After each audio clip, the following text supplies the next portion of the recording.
Bahagyang hinimas ni Linke ang kanyang buhok. Sinamaan ko lang siya ng tingin at nagpaputok siya. Lumalabas na siya ang nag-trigger sa mga mandirigma ng Xinye nang lumubog ang gabi na nagpapahintulot sa banal na kapangyarihan ng Seraph na makalusot sa hadlang.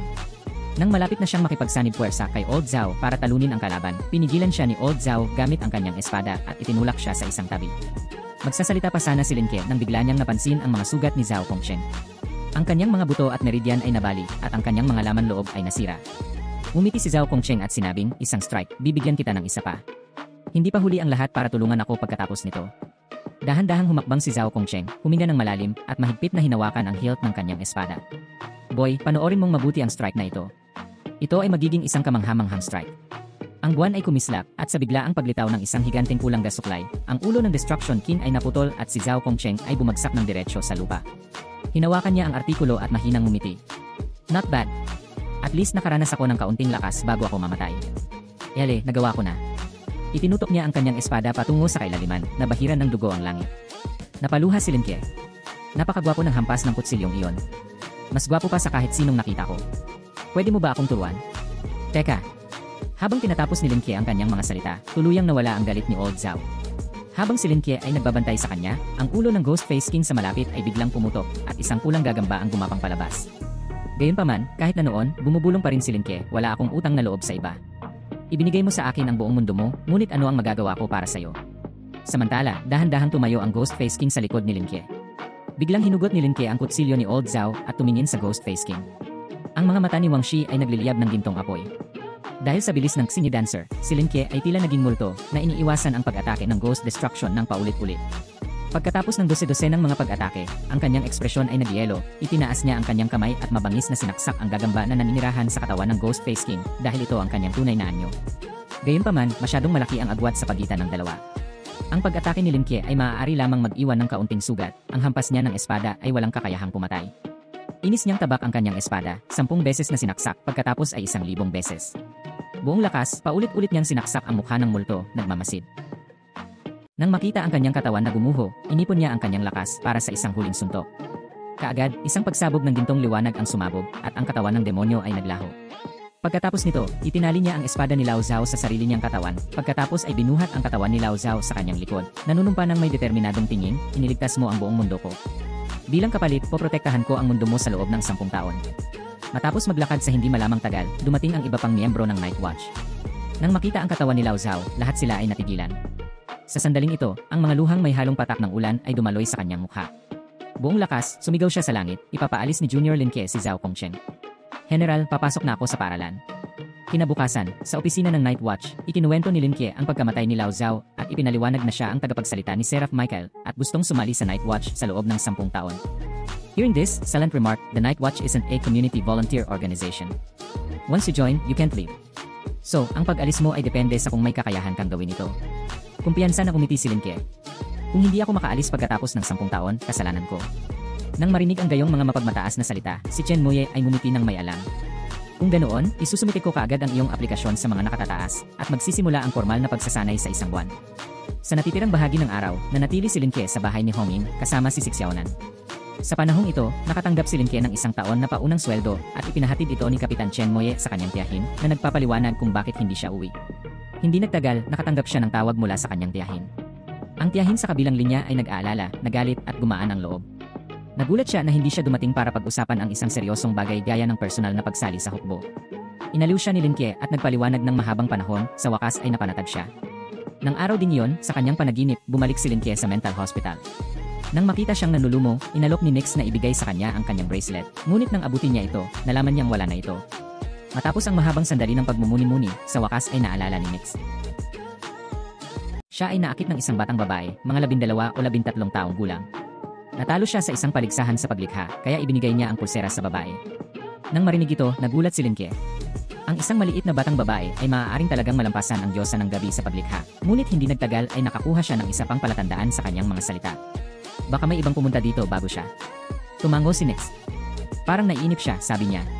Nag-iwan pa daw siya ng sulat para sa'yo. Nang marinig ito, agad na tumakbo si Linke sa opisina ng Dian at naghanap. May nakita siyang note sa ilalim ng desk. Matapos itong sumulyap ay biglang naging kakaiba ang kanyang ekspresyon. Sabi sa note, "Hindi ko alam kung sino ka, pero alam kong ikaw ang tunay na may-ari ng lugar na ito. Ilang taon na sana bago mo mabasa ang liham na ito. Huwag tumawa sa aking mahinang sulat kamay, bata pa ako. Paumanhin ko. Pinigil ko ang iyong ospital ng ilang sandali, ngunit dahil ibinabalik ko ang ari-arian sa nararapat na may-ari nito, mangyaring huwag akong sisihin. Gayon din, humiram ako ng ilang mga bagay mula sa iyong mga pasyente. Ibabalik ko sila kapag nahanap na ulit kita. Isang huling paalala, may espasyo sa ilalim ng opisinang ito. Paglaki ko, hahanapin kita, stranger. Pagkatapos ng lahat, ikaw ang aking pag-asa sa bahay. Paalam sa alaala mo. Nang makita ni Linke ang liham na ito, agad na napagtanto ni Linke na maraming sikreto ang mental hospital na ito. Sa wakas, natuklasan niya ang isang espasyo sa ilalim ng mga kumot na naging isang holding cell. Bigla niyang napagtanto na ang mukha ng multo na pinugutan niya ay nasa loob talaga ng selda. Nalilito, tinitigan niya ang mukha ng multo sa harap niya, nang lumitaw ang panel ng system na may paliwanag. Demon Destruction ay nangangahulugang pinapatay ng sarili mong mga kamay. May kapangyarihan kang magpasya sa kapalaran ng kanyang kaluluwa. Ang isang pagpipilian ay maaaring direktang pawiin ang kanyang kaluluwa, ganap na puksain ito. Opsyon 2, gawin ang kanyang takot sa iyo na umabot sa 60 at maaari mo siyang kunin bilang isang nurse sa ospital na nakangalaga sa mga pasyente at nagbibigay ng isang tiyak na antas ng proteksyon.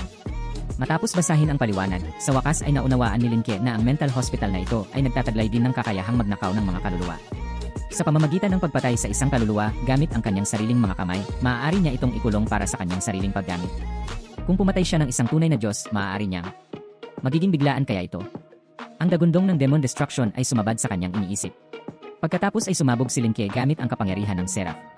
Natakot si Demon Destruction at bumagsak sa lupa. Kahit na siya ay napakalakas at angkop na maging isang tagapag-alaga, hindi siya nagustuhan ni Linke kaya itinaas ni Master Key ang kanyang kamay at inilagay ito sa kanyang ulo. Sa pagsabog ng ginintuang liwanag, ang Ghost-Faced King ay ganap na nalipol. Sa sandaling ito, dumating si Linke sa martial arts given, handang magsimula ng isang buwan ng espesyal na pagsasanay. Inihagis ng kapitan sa kanya ang isang tabak at sinabi, ang iyong tabak, kapa, at mga kagamitan ay hindi ibibigay hanggat hindi ka papasok sa kampo ng pagsasanay. Hanggang sa panahong iyon, gagamitin mo ang tabak na ito. Tinignan ni Linke ang espada sa kanyang kamay, nakaramdam ng matinding kalungkutan dahil kay Lao Zhao iyon. Ipinaliwanag ng kapitan na dahil ikaw ang kanyang pinaboran, ang kanyang espada ay ipagkakatiwala sa iyo para sa pag-ingat. Mula ngayon, magsasanay ka na sa akin ng espada sa umaga, Jingsu kasama si Wen Qimo sa hapon, at si Bat kay Leng Xuan sa gabi. Kasabay nito, hinugot ng kapitan ang kanyang kahoy na espada at sinimulan ang espesyal na pagsasanay. Tinalo si Linke, kahit nagamit ang kanyang karayong kutsilyo, nang walang kahit isang suntok. Noong tanghali, binalutan ni Wen Qimo ang kanyang mga sugat at hinimok siyang huwag ma-stress na inalala ang kanyang unang sparring session kasama ang kapitan, kung saan siya binugbog at inihiga sa buong araw at gabi. Ang tanging tao sa koponan na maaaring makipagkumpetensya sa kapitan ay si Lao Zhao. Habang nag-uusap sila, napunta ang dalawa sa paksa ni Jingsu. Sinabi ni Linke na nararamdaman niya ang lahat sa loob ng 20 metrong radius. Biglang dumaan si Hongin sa kanila. Nang makita ang kanyang masigla at mabilog na puwitan, nagpalitan sila ng tingin, pagkatapos ay bumaba ang kaseryosohan ni Zero Pitoye sa kanyang puting damit na panloob. Mula noon, isang malalim na pagkakaibigan ang nabuo sa pagitan nila. Pagkatapos ay nagsimulang ipaliwanag ni Wen Qimo ang pagkakasunod-sunod ng Jingsu. Kinakategorya ng Jingsu sequence ang antas ng panganib na kailangan ng isang tao para sa salamin. Kung mas mataas ang pagkakasunod-sunod, mas mapanganib ito. Ang mga Path Whisker na may sequence na 600 pataas ay inuri bilang hindi nakakapinsala na nangangailangan lamang ng Jingsu na ito. Hindi nila kailangang maging napakaliit, pumatay lang ng lamok. Ang mga Path Whisker mula 400 hanggang 500 at 99 ay inuri bilang mababang panganib. Ang mga Path Whisker na ito ay may lethality, ngunit hindi masyadong mapanganib. Kung ginamit ng naangkop, maaari silang maging hindi kapani-paniwalang epektibo. Ang mga Path Whisker mula 200 hanggang 300 at 99 ay itinuturing na mapanganib at pinaghihigpit ang mga lugar na may kakayahang magdulot ng malaking banta sa lipunan ng tao at nagtataglay ng kakayahang labanan ang mystical. Ang mga Path Whisker mula 90 hanggang 100 at 99 ay mataas ang panganib na nagtataglay ng napakalakas na kakayahan sa labanan. Ang mga nagtataglay ng mga Path Whisker sequence na ito ay walang alinlangan na bihira. Ang malakas, tulad ng kapitan, tulad ng para sa pagkakasunod-sunod, ang mga bago ang 89 ay nasa napakataas na panganib na mga sitwasyon at nangangailangan ng hindi lamang napakalakas na malakihan. Ang kabagsikan at hindi kapani-paniwalang mga espesyal na kakayahan ng ipinagbabawal na sonang ito ay hindi maabot ng tao na may kakayahang sirain ang mga agenda sa isang sandali. Ang serial number ng Mortal Oracle ni Linke ay 003, ngunit iyon ay kay Michael, ang Seraph, hindi sa kanya. Ang kanyang kasalukuyang mga kakayahan ay nakatuon sa pangunawa at hula. Habang maaari lamang siyang gumamit ng limitadong halaga ng Seraph, ang tunay na kapangyarihan ng Divine Void ay higit pa rito. Sa kasong ito, alinman sa Seraph ay itinuro sa kanya ang isang maliit na bahagi ng mga kakayahan na ito, o iba pang mga kakayahan ay palaging umiiral, ngunit hindi niya ito maramdaman. Ang pagsasanay na gagawin ni Erwin sa kanya sa pagtatapos ng semestre ay idinisenyo upang unti-unting iayon ang kanyang katawan sa kanyang mga kakayahan. Pagkatapos, dinala si Linke sa isang espesyal na lugar ng pagsasanay. Dito, mayroong 39,000 miniature airguns na kayang magpaputok ng 39,000 rubber bullet kada segundo. Ang iyong layunin ay gamitin ang iyong pangunawa at dynamic na pangitain upang maiwasan ang mga bala hanggat maaari. Pagkatapos magpaliwanag ni Wen Kimo, sinimulan niyang ayusin ang mga parameter sa touchscreen. Isinasaalang-alang ang iyong antas, nagsimula siya sa 50 rounds bawat segundo. Habang lumilitaw ang mga hanay ng mga airgun sa lahat ng direksyon. Page 07 walang tigil ang pagtangis. Ang gabi ay ang oras para sa pagsasanay sa baril. Habang ang mga baril ay hindi gaanong nagagamit laban sa mas matataas na antas na gawa-gawa na nilalang, laban sa mga mas mababang antas na nilalang, ang mga baril ay mas epektibo kaysa sa malamig na mga armas. Habang pinindot ni Leng Xuan ang timer, mabilis na sinimulan ni Leng Xuan ang pag-assemble ng baril, ang kanyang isip ay nagre-reply sa bawat sangkap habang ito ay nagsasama-sama, pagkarga ng replay. Itinutok ang 3.1 meter na linya sa target, at sa wakas, mabilis na tinanggal ang laman ng magazine. Ang buong proseso ay tuloy-tuloy at hindi ka panipaniwalang kahanga-hanga. Lumapit si Leng Xuan at tumingin, walang imik. Kaya niyang mag-mop sa ganitong distansya. Siya ang lolo ko kahit na may salamin sa pagbabasa. Pajisero Pito nakaramdam ng kaunting kahihiyan nang marinig ito, iniisip na baka mas malala pa ang kalagayan niya kaysa sa kanyang presbyopia. Kinabukasan, pagdating sa opisina, Page 07 ay ipinaalam ni Hongin na isang gawa-gawang nilalang ang lumitaw sa Kanlan-no 2 Middle School. Ang taong nagulat ng insidente ay si Li Yifei, ang kaklase na naunang sinalakay ng lalaking mukha ng multo kasama ni Lin Ke. Kagabi, nagpunta si Li Yifei sa paaralan upang kunin ang isang tumpok ng takdang aralin nang hindi inaasahang tumakbo siya sa monitor ng klase at sa guro. Ipinapalagay niya na naroon sila para sa ilang kasiyahan. Sa kanyang pagtataka, ang monitor ng klase ay naging isang halimaw at nilamon ni Teacher Jiang. Pagkatapos ay iniluwa ng halimaw ang isa pa, at sa isang gurgling na tunog mula sa loob, ang guro ay talagang lumabas sa shell.